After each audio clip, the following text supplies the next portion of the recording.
The prince had ordered a beautiful cape covered with fur. He was looking at himself in the mirror. It was perfect. Exactly the style he was going for. Yes, this would be the cape that would make him look princely. Everybody would listen to him. He looked left, he looked right, and just as he was admiring himself, he heard the sound of laughter. Someone in his own room was making fun of him. Now, turned around. Who was making fun of me? Turned around, but saw no one. So he went back to looking at himself in the mirror. Turn left, turn right, and then he heard it again. Who's making fun of me?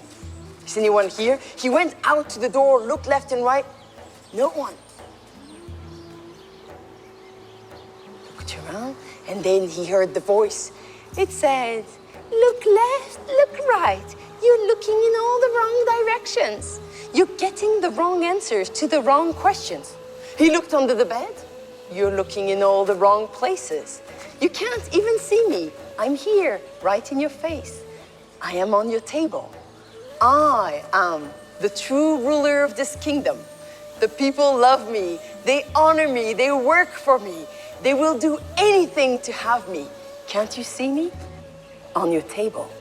I am the bread, the true ruler of this land.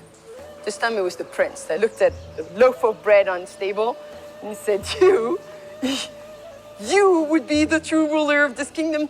You're but a loaf of bread. What do you know of ruling? Well, I'm glad you asked. I happen to know a little bit.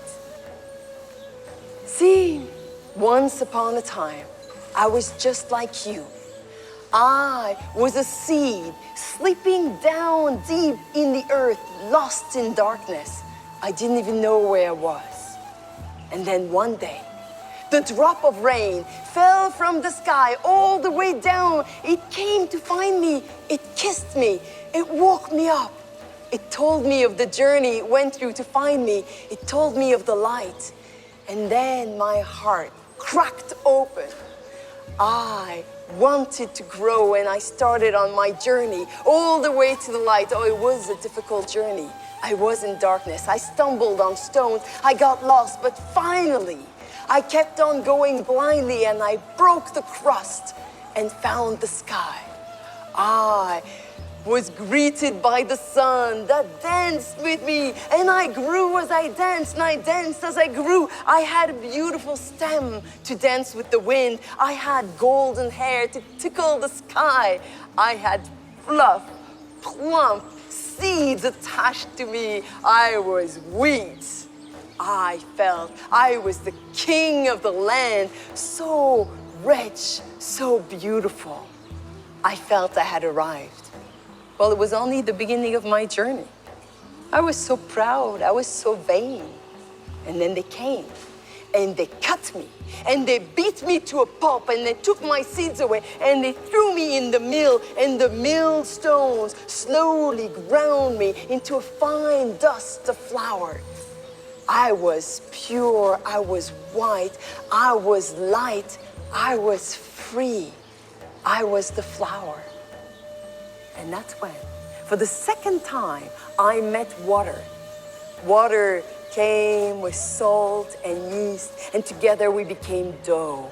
And they came, and they punched me, and they stretched me, and they punched me, and they kneaded and kneaded and kneaded me until I became soft and lively like a newborn baby.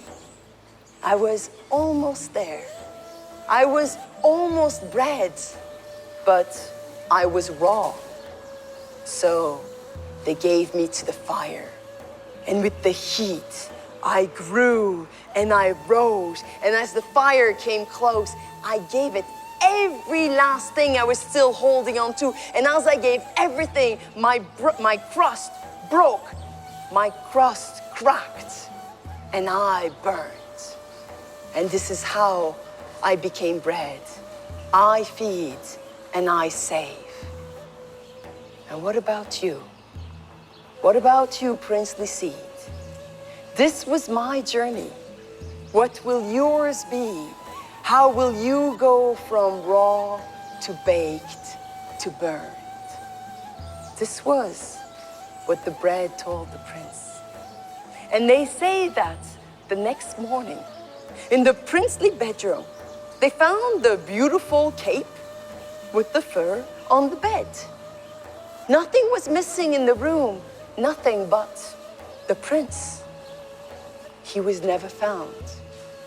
Some say that he left in the dark of the night, that he gave himself to the path, and that he looked for many years for the light, for the rain that would make his heart crack, that would make him grow, that would start him on his journey to become good as bread.